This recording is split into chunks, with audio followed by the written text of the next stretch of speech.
Hi friends, நல்லா இருக்கீங்களா? Happy Sunday எல்லாருக்கும். சண்டே ஹஸ்பண்ட் மார்னிங்கே சீக்கிரமாகவே எந்திரிச்சு போயிட்டு ஆட்டுக்குடல் வாங்கிட்டு வந்துட்டாங்க. இது ரொம்ப நாளாக அவங்க வாங்கணும்னு சொல்லிகிட்டே இருந்தாங்க. அதுக்கு டைமும் அமையலை, அது கிடைக்கவும் மாட்டேங்குச்சு இங்கே ஆந்திராவில். இன்றைக்கி சீக்கிரமாகவே எழுந்து போயிட்டு வாங்கிட்டு வந்துட்டாங்க. நாங்கள் எல்லாருமே பாப்பா எல்லாருமே தூங்கி நாங்கள் எந்திரிக்கவே லேட் ஆயிடுச்சு. அப்புறம் அவங்க தான் எல்லாமே க்ளீன் பண்ணிகிட்டு இருந்தாங்க. அப்புறம் நான் பாதியில் ஃபுல்லாக வீடியோ எடுத்துகிட்டு இருந்தேன். அவங்க பாதிக்கு க்ளீன் பண்ணிட்டாங்க. அப்புறம் பேலன்ஸ் உள்ளதெல்லாம் அப்படியே வீடியோ எடுத்துகிட்ருந்தேன்.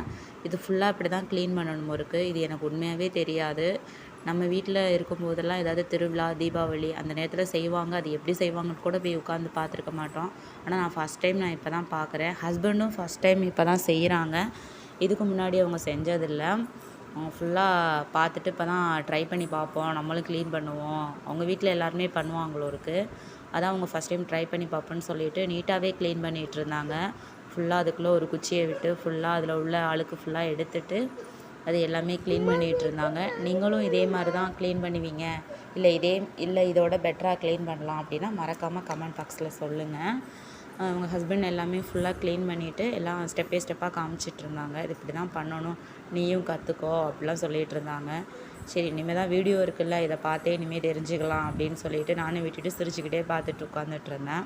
பாப்பாவுக்கு 2 பேரும் அழுதுகிட்டே உட்காந்துட்டே இருந்தாங்க எழுந்ததுலேருந்து. அப்படியே நான் பார்த்துட்டே இருந்தேன். அது நீட்டாக சூப்பராக க்ளீன் பண்ணாங்க.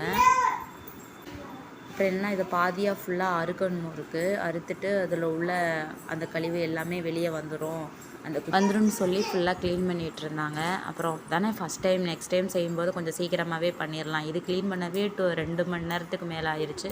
அப்புறம் ஃபுல்லாக க்ளீன் பண்ணி மஞ்சத்தூள்லாம் போட்டு வாஷ் பண்ணிகிட்டு இருந்தாங்க. அப்புறம் பெரிய பாப்பாவுக்கு பசிக்குதுன்னு சொல்லவும் கிருஷ்ண ஜெயந்தினால் நைட்டே முறுக்கெலாம் செஞ்சு வச்சுட்டேன். ஃபுல்லாக இது என்ன இப்படி கலர் இருக்குதுன்னு நினைக்காதீங்க. அப்புறம் இதுக்கு ஃபுல்லாக தண்ணி ஊற்றி நல்லா வாஷ் பண்ணிவிட்டு மஞ்சத்தூள்லாம் போட்டு ஃபுல்லாக அந்த அழுக்கு எல்லாமே க்ளீன் பண்ணிட்டாங்க. நான் அப்படியே பார்த்துக்கிட்டே உட்காந்துட்டு இருந்தேன். அப்புறம் சின்ன பாப்பா அழுதுகிட்டே இருந்தாங்க. அவங்கள தூக்கி வச்சுட்டு அப்புறம் குடலை வேக வச்சுட்டாங்க. ஒரு 5-6 விசில் குக்கரில் தான் வேக வச்சாங்க. வேக வச்சுட்டு அதை ஃபுல்லாக அறுத்துட்டு இருந்தாங்க. அதில் உள்ள தண்ணி தான் ரொம்ப முக்கியம் அந்த குழம்புக்கே. அந்த தண்ணியை தனியாக எடுத்து வச்சுருந்தாங்க. அந்த குடலை அவங்களே அறுத்துட்டு அவங்களே சமைச்சிட்டு இருந்தாங்க. நான் அங்கிட்டு வேலை பார்க்கவும் நான் வீடியோ எடுக்காமல் விட்டுட்டேன். ஸ்பைசஸ் ஐட்டம், வெங்காயம் எல்லாமே போட்டு குடல்லாம் போட்டு தாளிச்சிட்டு இருந்தாங்க. கடைசியாக குழம்பு வைக்கும்போது தான் நான் பார்த்தேனே. அப்புறம் கொஞ்சம் சாப்பாடெலாம் வெந்துட்டு இருந்துச்சு. அப்புறம் கொஞ்சம் சின்ன வெங்காயம் ஆந்திராவில் கிடைக்கிறது ரொம்ப ரேரு, அது கொஞ்சம் வாங்கிட்டு வந்திருந்தாங்க. அது எல்லாத்தையுமே நான் எடுத்து வச்சுட்டு அப்புறம் வீட்டுக்கு தேவையான நாட்டு சக்கரை சாப்பாடெலாம் வடிச்சுட்டு குட்டி பாப்பாவுக்கு தனியாக குடல் எடுத்து குழம்பு வச்சுருந்தேன். அப்புறம் நாட்டு சக்கரை, ஒயிட் சுகரு, சீட்ஸு இது மாதிரிலாம் எல்லாம் வாங்கிட்டு வந்துருந்தாங்க. அது எல்லாத்தையும் ஃபஸ்ட்டு கையோட பாத்திரத்தில் எல்லாத்தையும் ஃபில் பண்ணி வச்சுருவோம்னு சொல்லிட்டு அது எல்லாத்தையும் பண்ணிட்டு உட்காந்துட்டு இருந்தேன். அதை பண்ணி முடிச்சதுக்கப்புறம் பாப்பா பசிக்குது அப்படின்னு சொல்லிகிட்டே இருந்தாங்க. அதை கையோடு தொடச்சி விட்ருவோன்னு சொல்லிட்டு டேபிளை தொடச்சி விட்டுட்டு சாதம் அடித்து ரெடி பண்ணியாச்சு. குழம்பு கொதிக்க ரெடி ஆயிடுச்சு. இந்த எண்ணெய் பிரிஞ்சு வந்துச்சு.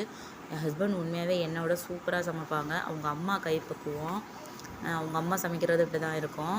அப்புறம் குட்டி பாப்பாவுக்கு தனியாக சாப்பாடு ஊட்டி விட்டு அப்புறம் எங்களுக்கும் சாதம் வச்சு குழம்பு வச்சு பாப்பாவுக்கு தனியாக, எனக்கு குழம்பு தனியாக, அந்த இது தனியாக அப்படின்னு சொன்னாங்க. அப்புறம் அது தனியாக அவங்களுக்கு பிரித்து கொடுத்து சாப்பாடெலாம் போட்டு விட்டாச்சு. ஆனால் அதில் தேங்காய் கூட நாங்கள் அரைச்சி ஊற்றலை. ஆனால் உண்மையாகவே டேஸ்ட்டு சூப்பராக இருந்துச்சு. நான் ஒரு வீடியோவில் கண்டிப்பாக ஷேர் பண்ணுறேன். அப்புறம் ஈவினிங் போல் கொஞ்சமாக சோளம் வாங்கிட்டு வந்திருந்தாங்க. சோளம் வச்சு குக்கரில் தான் லைட்டாக ஒரு வாஷ் பண்ணிவிட்டு சோளத்தை கொஞ்சமாக உப்பு, மஞ்சத்தூள் போட்டு ஒரு 5-6 விசில் குக்கரில் விட்டேன். குக்கரில் சோளம் மூழ்கிற அளவுக்கு தண்ணி ஊற்றி ஒரு 5-6 விசில் வச்சிங்கன்னா, இந்த மாதிரி உள்ள ஸ்டீல் மேலே இருந்துச்சுன்னா அது மேலே வச்சிங்கன்னா தண்ணி ஃபுல்லாக கீழே வராது. அதை அவிச்சு சாப்பிட்டோம். அது சூப்பராக இருந்துச்சு. அதெல்லாம் சாப்பிட்டு முடிச்சுட்டு கொஞ்சம் துணிலாம் நிறையா கிடந்துச்சு. அதெல்லாம் மடித்து வச்சுட்டு பெட்டு கவர்லாம் போட்டுட்டு அப்புறம் நைட்டு சாப்பிட ஆரம்பித்தாச்சு. இட்லி எல்லாமே லைட்டாக கலக்கி ஃபுல்லாக ஊற்றிட்டேன். எப்போவுமே ஃப்ரிட்ஜில் இருந்து நம்ம நைட்டு இட்லி ஊற்றும் போது ஒரு 1/2 ஹவருக்கு முன்னாடியே எடுத்து வச்சுருங்க. அப்போ தான் கல் மாதிரி இருக்காது, சாஃப்டாக இருக்கும். மார்னிங் எப்படி இருந்துச்சோ அதே மாதிரி. இட்லிக்காகவே மதியானம் ஆட்டுக்குடல் குழம்பு வச்சோம்.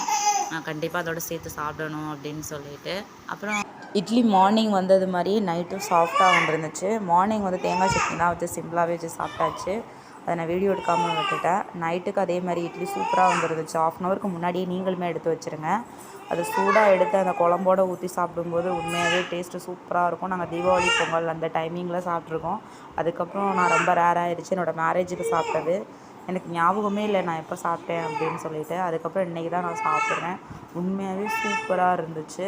அது பார்க்கும் சண்டே இப்படி தான் போணுச்சு. உங்களுக்கு எப்படி போணுச்சுன்னு மறக்காமல் கமெண்ட் பாக்ஸில்